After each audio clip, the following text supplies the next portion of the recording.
জাতীয় ঐক্যমত্য কমিশনের সাথে রাজনৈতিক দলগুলোর দ্বিতীয় দফার ১৩তম দিনের আলোচনা চলছে রাজধানীর ফরেন সার্ভিস একাডেমিতে।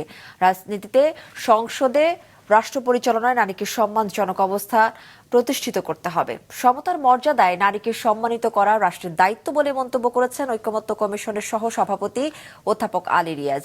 বৈঠকের শুরুতে তিনি বলেন, মনে রাখতে হবে ১৪ই জুলাই গণ অভ্যুত্থানের মোড় ঘুরানোর গুরুত্বপূর্ণ দিন। এই দিনে ঢাকা বিশ্ববিদ্যালয়ের নারী শিক্ষার্থীরা তাদের অপমানের জবাব দিতে প্রতিবাদ মুখর হয়েছিলেন। তাই মনে রাখতে হবে, নারীকে যথাযথ সম্মান না দিয়ে দমিয়ে রাখলে রাষ্ট্র পিছিয়ে যাবে। নারীদের সংসদীয় আসন এবং দ্বিকক্ষ বিশিষ্ট সংসদ, এই দুইটি বিষয়ে আলোচনায় রাজনৈতিক দলগুলো ঐক্যমত্য পৌঁছাবে বলে আশা প্রকাশ করেন ডক্টর আলী রিয়াজ। ফ্যাসিবাদী শাসকদেরকে ক্রমাগতভাবে পশ্চাদপসরণ করতে হয়েছে এবং তারই বিনিময়ে আজকে তাদের এই প্রচেষ্টার কারণে আমরা আজকে এখানে আসতে পেরেছি।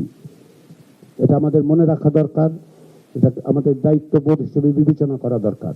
রাজনীতিতে, রাষ্ট্র গঠনে, আইন প্রণয়নে প্রাতিষ্ঠানিকভাবে নারীকে মর্যাদার সঙ্গে অংশগ্রহণের পথ আমরা তৈরি করতে পারবো।